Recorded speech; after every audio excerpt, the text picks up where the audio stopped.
ठीक है, तो सभी को गुड आफ्टरनून। आज देखते हैं conservation of mechanical energy.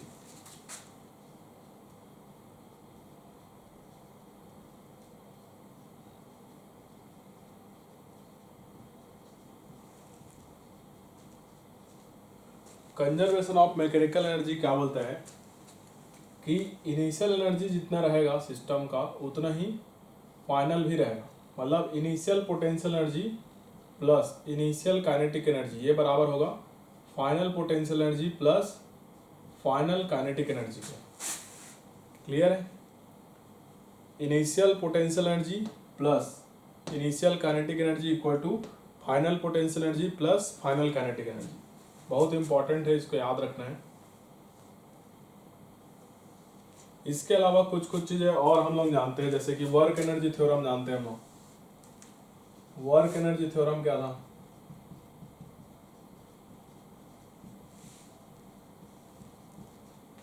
Work done by all the forces equal to change in kinetic energy, ये होता है। समझ में आ रहा है? या फिर final kinetic energy minus initial kinetic energy लिख सकते हो। ठीक है, अब एक चीज याद रखना, चेंज इन पोटेंशियल एनर्जी जो होता है डेल्टा यू या you final minus U initial, ये बराबर होता है minus of work done by conservative force के। ये डब्ल्यू सी के है कंजर्वेटिव फोर्स है, या फिर plus of work done by external force. ये रिलेशन याद रखना। ठीक है, और एक चीज और याद रखना, work done by non conservative force plus work done by external force, या external force, work done by external force is equal to change in energy delta E, मतलब final energy minus initial energy.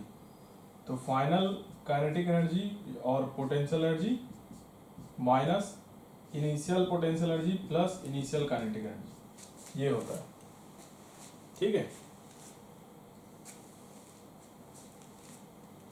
तो ये याद रखना है सभी को। ठीक है, इसके अलावा इलास्टिक पोटेंशियल एनर्जी क्या होता है अभी देखेंगे, इतना नोट कीजिए, फिर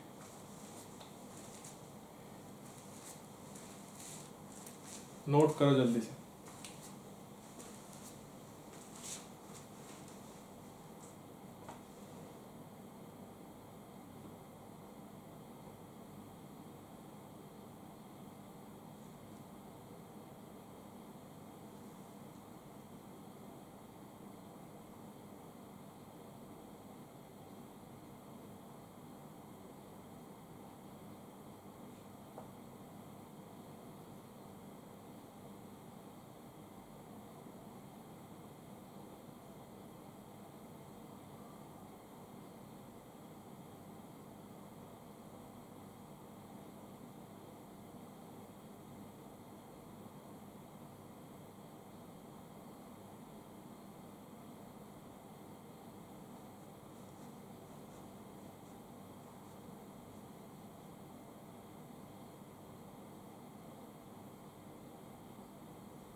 हो गया?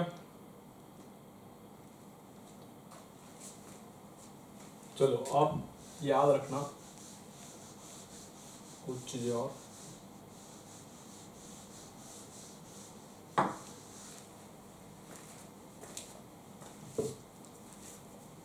जैसे स्प्रिंग के लिए वर्क डन क्या होता है, जैसे स्प्रिंग को हम लोग देखें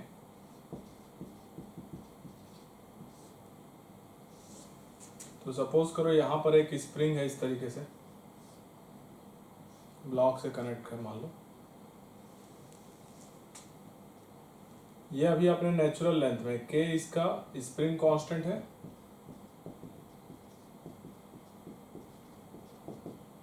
और नेचुरल लेंथ पर है अभी। इसको हम इसके इस पोजीशन से अगर इधर थोड़ा सा डिस्प्लेस करें इस साइड, इधर है ना, सपोज करो x, या फिर कंप्रेस कर सकते हो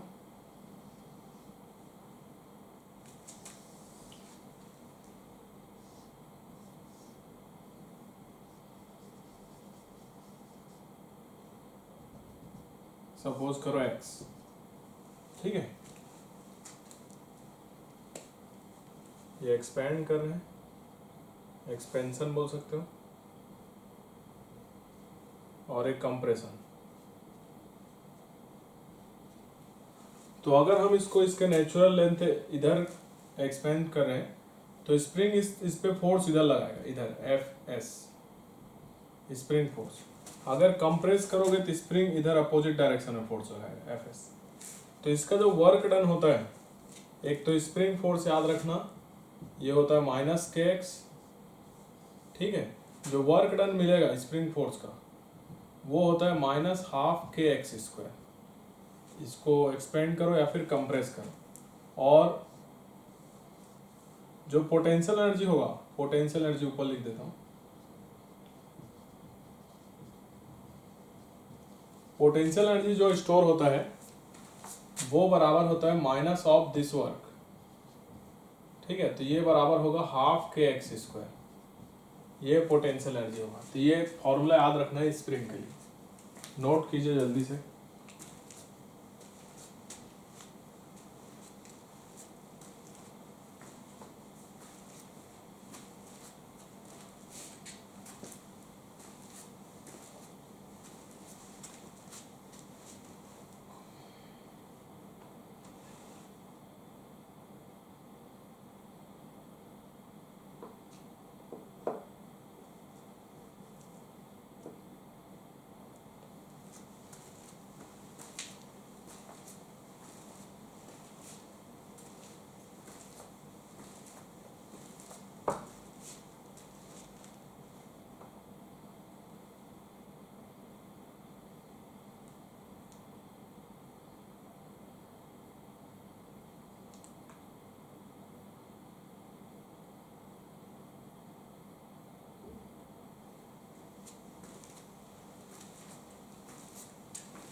तो मान लेते हैं ग्रेविटेशनल पोटेंशियल एनर्जी देखते हैं।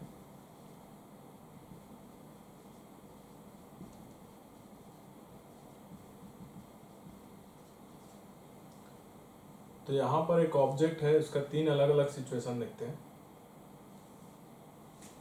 मान लो इस टाइप का है,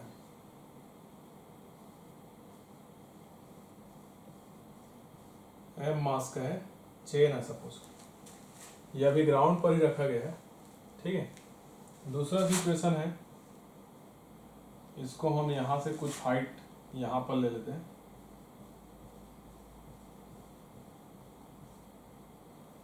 h हाइट ऊपर, ठीक है।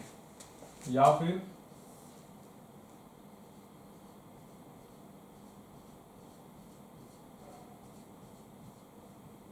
ये इस तरीके से दिया गया, ठीक है। मान लेते हैं इसका लेंथ है L।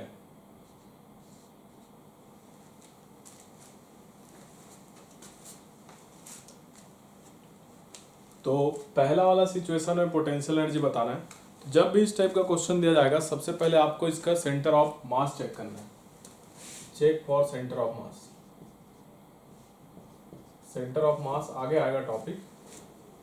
तो इसका तो बीचों बीच होगा, है ना, बीच में कहीं पर होगा ये सेंटर ऑफ मास, मतलब मास को यहाँ पर कंसिडर कर सकते हैं। तो ग्रेविटेशनल पोटेंशियल एनर्जी बताने के लिए हमें एक रेफरेंस लाइन चाहिए रहता है। अगर उस रेफरेंस लाइन से ऊपर जाते हैं तो ग्रेविटेशनल पोटेंशियल एनर्जी को प्लस mgh लिखना है, नीचे जाओगे तो माइनस mgh लिखना है। तो मान लो यही ग्राउंड हमारा क्या है, रेफरेंस लाइन है। तो इस केस में इसका सेंटर ऑफ मास ग्राउंड पर ही है, तो इसका पोटेंशियल एनर्जी इस केस में यहाँ पर क्या आ जाएगा, जीरो आ जाएगा, mgh जीरो हो जाएगा क्योंकि हाइट जीरो है। इस सिचुएशन में देखो ये इसका सेंटर ऑफ मास बीच में यहाँ कहीं होगा और वो यहाँ से इस रेफरेंस लाइन से कितना ऊपर है, h हाइट ऊपर है। तो इस सिचुएशन में जो पोटेंशियल एनर्जी होगा वो होगा mgh। समझ में आ रहा है? सिमिलरली यहाँ पर देखोगे ये हमारा रेफरेंस लाइन है, इसका सेंटर ऑफ मास यहाँ कहीं बीच में होगा। अगर इसका लेंथ l है तो कितना ऊपर होगा, l/2। तो l/2 ऊपर होगा तो पोटेंशियल एनर्जी कितना आ जाएगा, mg l/2 ये आ जाएगा। हाइट कितना लेंगे, l/2। तो ये तीनों सिचुएशन में आंसर है, नोट कीजिए जल्दी से।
चलो देखते हैं आगे, इधर का मिटा रहा हूं मैं।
देखो अगला क्वेश्चन है हमारा, a particle is displace from position A to position B.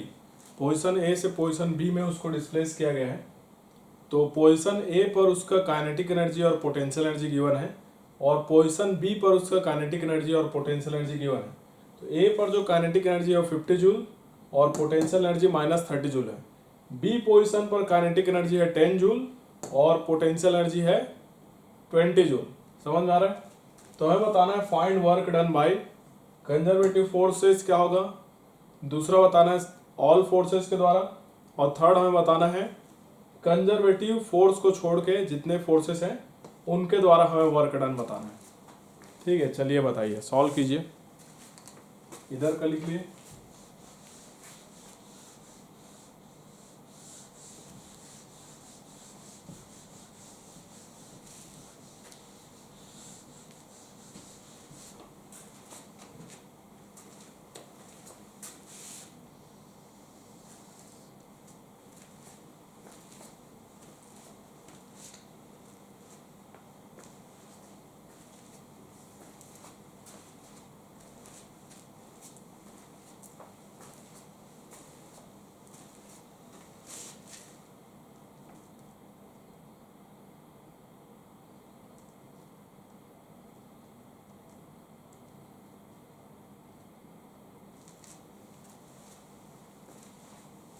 देखो तो सबसे पहले निकालना है कंजर्वेटिव फोर्स का वर्क डन।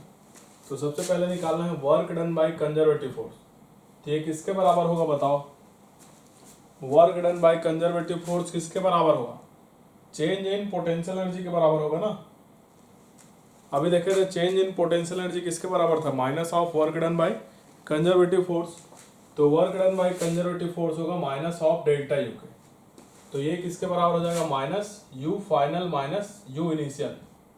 तो यू फाइनल मतलब कि बी वाला पोजीशन है ना, और यू इनिशियल मतलब कि ए वाला। तो minus of U B minus U A, ये कर दो। तो माइनस यू बी कितना है हमारा 20 और यू ए कितना है -30। तो ये कितना आ जाएगा -20 + 30, तो ये आ जाएगा -50 जूल। ये आ जाएगा work done by conservative force. समझ में आ रहा है कि ये क्या आ गया हमारा? Work done by conservative force आ गया। अब इसके बाद में सेकंड हमें बताना है ऑल फोर्सेस का वर्क डन बताना है। तो सेकंड बताना है हमें work done by all forces. तो ये किसके बराबर होता है? चेंज इन काइनेटिक एनर्जी के बराबर होता है। अभी देखे थे। तो चेंज इन काइनेटिक एनर्जी क्या हो जाएगा? Final kinetic energy minus initial kinetic energy. तो फाइनल कितना है? फाइनल मतलब बी का है ना, के बी माइनस के ए। तो बी का कितना है 10 और ए का कितना है 50। तो ये आ जाएगा -40 जूल। समझ में आ रहा है? Similarly other than conservative forces बताना है, तो वो किसके बराबर होता है? चेंज इन एनर्जी के बराबर होता है ना। तो ई फाइनल माइनस ई इनिशियल कर दोगे। चलो यहां तक नोट करो जल्दी से, फिर थर्ड देखते हैं।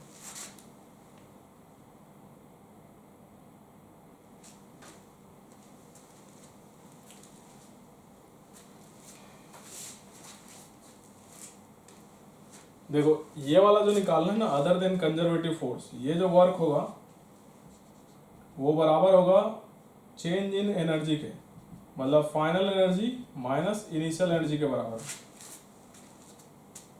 ठीक है, तो फाइनल एनर्जी क्या हो जाएगा? Final potential energy plus final kinetic energy, ये हो गया है ना, माइनस इनिशियल क्या हो जाएगा? Initial potential energy plus initial kinetic energy. समझ आ रहा है?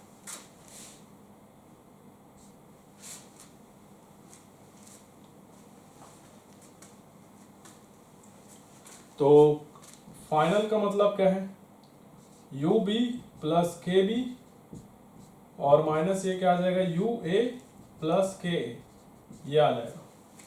तो यू बी कितना है 20 और के बी कितना है 10।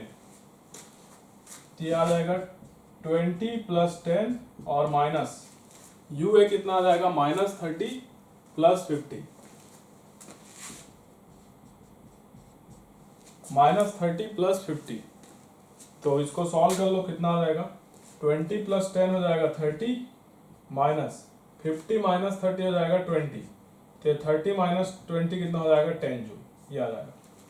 चलिए नोट कीजिए जल्दी से फटाफट।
जल्दी लिखिए।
हो गया, इधर का लिख लिए।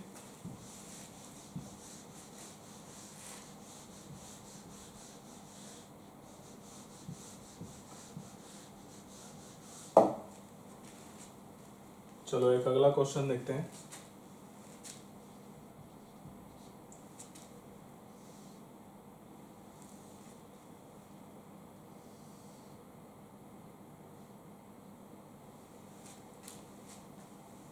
एक ब्लॉक को यहां से छोड़ा गया है m मास का, तो यहां जब पहुंचेगा a पोजीशन से b पोजीशन पे, ये हाइट है सपोज करो h,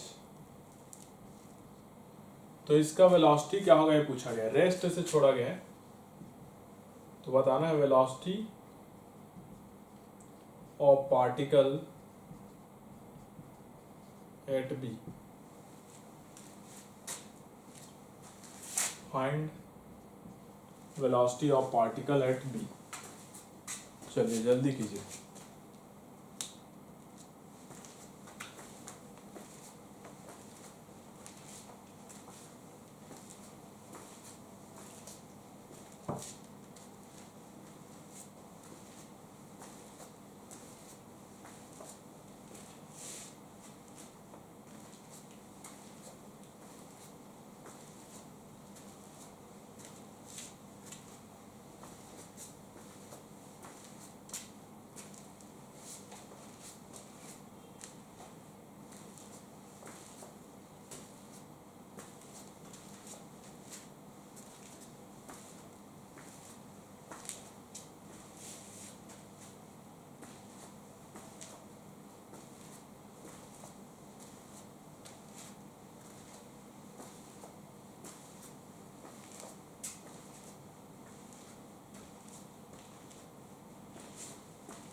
चलो इसको देखते हैं।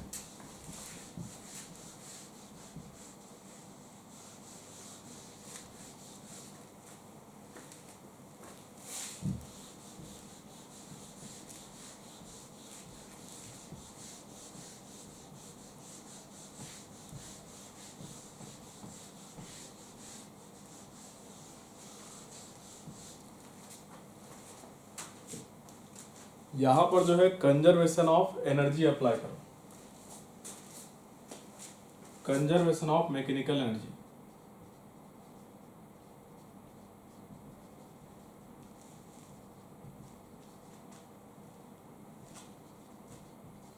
तो ये क्या कहते हैं, इनिशियल एनर्जी जो है फाइनल एनर्जी के बराबर होना चाहिए।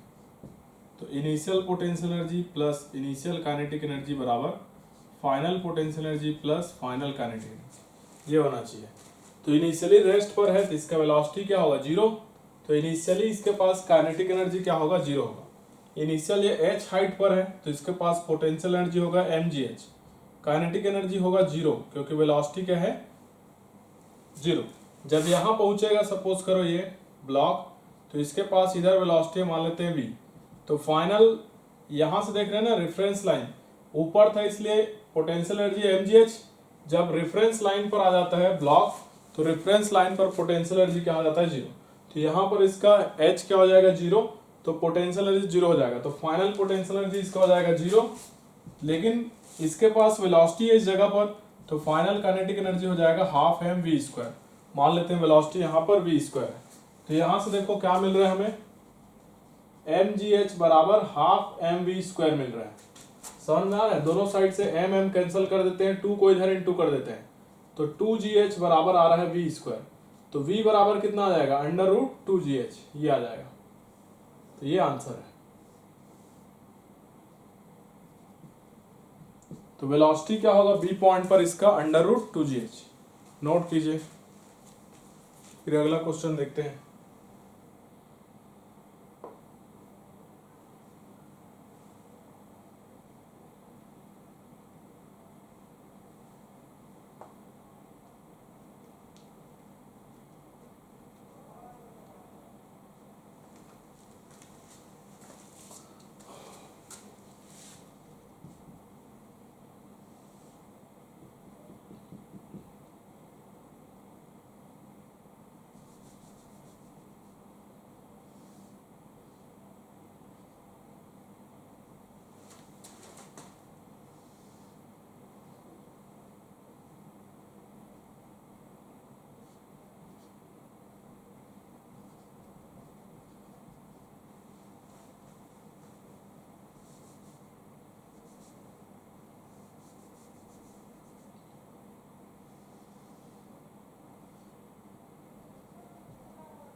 देखो अगला क्वेश्चन क्या है, एक पेंडुलम है, एल लेंथ का पेंडुलम है ना। और अभी जब ये अपने लोएस्ट पॉइंट पर है ये, तो इस केस में इसके पास वेलोसिटी इधर 3 मीटर पर सेकेंड, तो ये कुछ ऐसा करके ऊपर पहुंचेगा। तो ये जब एंगल बना रहा होगा 60 डिग्री का, उस टाइम इसका वेलोसिटी क्या होगा पूछा गया है। ये जो स्ट्रिंग है इसका लेंथ दिया गया है 0.5 मीटर। चलिए बनाइए 0.5 मीटर। तो हमें बताना है इस पोजीशन पे इसका स्पीड क्या होगा, v का वैल्यू कितना होगा। चलिए बनाइए।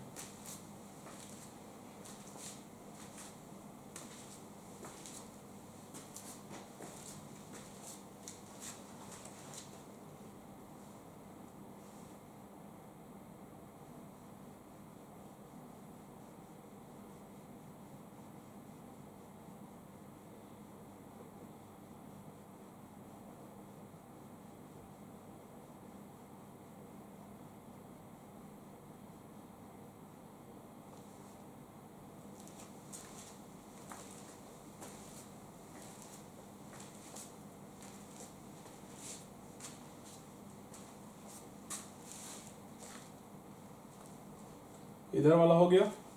चलिए देखते हैं उसको।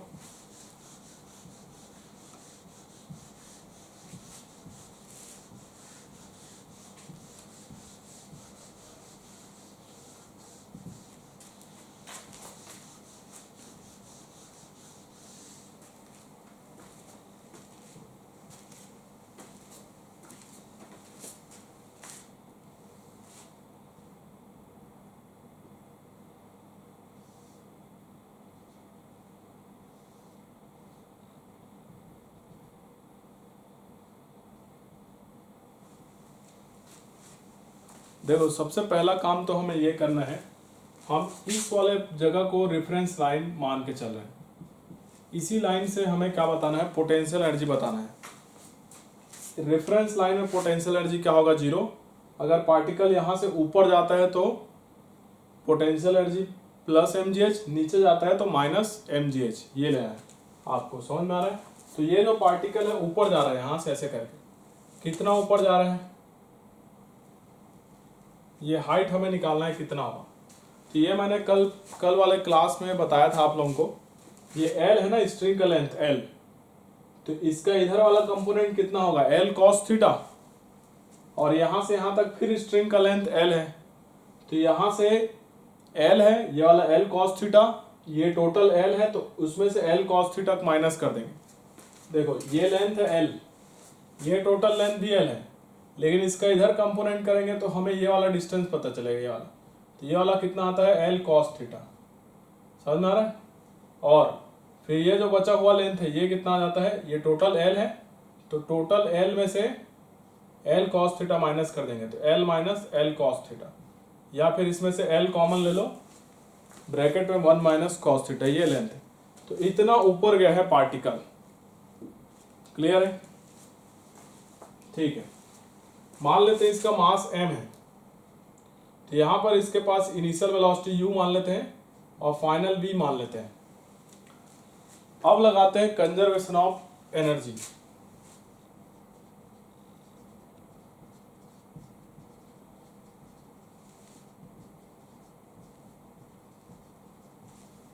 तो इनिशियल एनर्जी बराबर फाइनल एनर्जी कर दो। तो इनिशियली इसके पास potential energy plus kinetic energy बराबर final potential energy plus final kinetic energy, ये लिखोगे। तो इनिशियल इसके पास वेलोसिटी है इधर u, और ये रेफरेंस लाइन पर ही है, तो इसका पोटेंशियल एनर्जी हो जाएगा 0, और इनिशियल काइनेटिक एनर्जी हो जाएगा हाफ m(u²) बराबर। जब इस पोजीशन पर पहुंचेगा तो इसके पास पोटेंशियल एनर्जी कितना होगा, ये कितना ऊपर गया है L minus L cos theta, इतना ऊपर गया है, तो mgh है ना, h की जगह ये लिखोगे, तो mgh की जगह कितना आ जाएगा L, और ब्रैकेट में 1 माइनस cos थीटा लिख सकते हो। तो ये पोटेंशियल एनर्जी होगा जब ये ऊपर पहुंचेगा, प्लस काइनेटिक एनर्जी भी होगा क्योंकि यहाँ पर वेलोसिटी भी है, तो ये आ जाएगा हाफ mv², ये आ जाएगा, समझ में आ रहा है। अब इनिशियल वेलोसिटी क्वेश्चन में दिया गया u बराबर 3 मीटर पर सेकेंड स्क्वायर, 3 मीटर पर सेकेंड, तो यहाँ पर आ जाएगा हाफ। देखो m तीनों जगह है, m यहाँ भी है, यहाँ भी है, यहाँ भी है, तीनों जगह से m कैंसिल हो जाएगा, तो तीनों जगह से m कैंसिल कर दोगे तो हाफ u स्क्वायर, u की जगह 3 का स्क्वायर बराबर, यहाँ बचेगा gl, g का वैल्यू 10 ले लो, l का वैल्यू 0.5, और in bracket 1 minus cos theta, तो 1 minus cos 60 degree plus half v², m तो कैंसिल हो जाएगा, क्लियर है।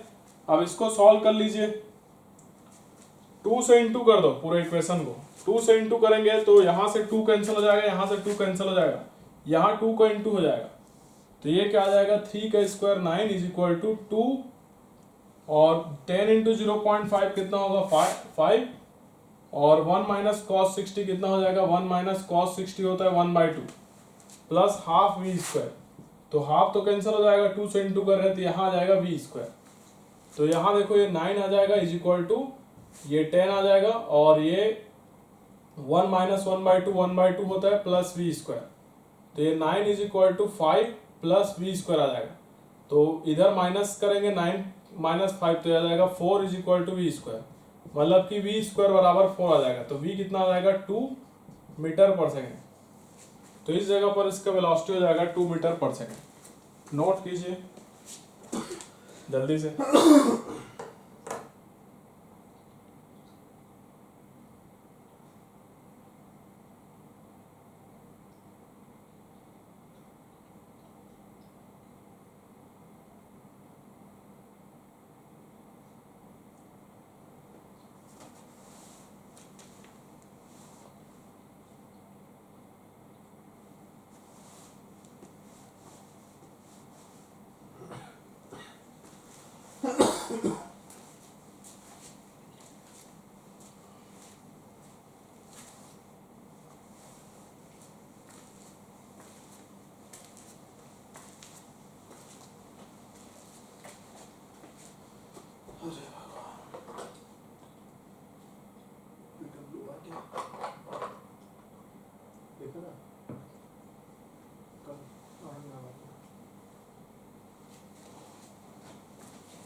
हो गया। चलो एक क्वेश्चन और देखते हैं।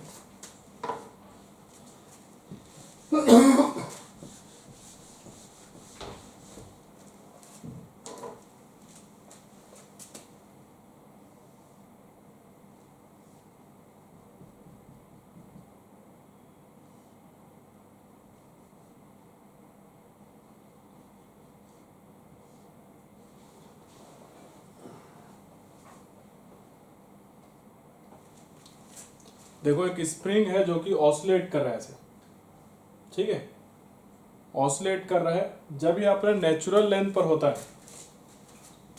स्प्रिंग, तो इस सिचुएशन में इसका स्पीड v है, सपोज करो, ठीक है, स्पीड v है। तो जब ये आगे कंप्रेस करेगा या फिर एक्सपेंड करेगा तो उस सिचुएशन में ये कितना चलेगा ये हमें बताना है। मान लो ये इधर आ गया, कंप्रेस हो गया,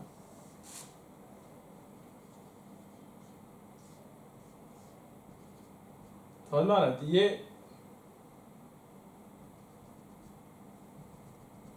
ये x हमें बताना है क्या होगा। ये x जो कंप्रेस हुआ वो कितना होगा बिफोर कमिंग टू रेस्ट।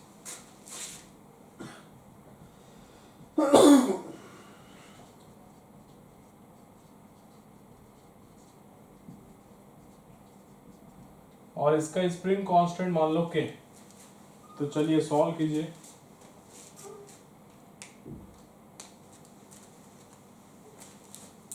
तो इसको कैसे सॉल्व करेंगे, देखो वही एनर्जी लगा दो, फिर से इधर इनिशियल बराबर फाइनल एनर्जी कर दो।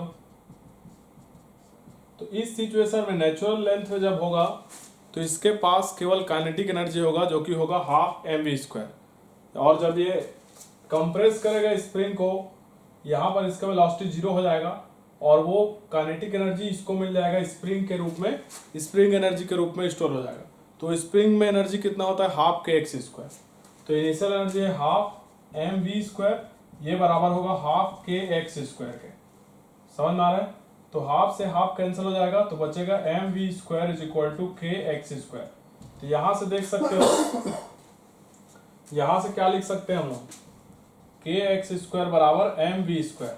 तो x² आ जाएगा mv²/k, या फिर x बराबर हम लोग लिख सकते हैं, v बाहर आ जाएगा अंडर रूट से और √m/k, ये लिख सकते हैं, ये आंसर हो जाएगा।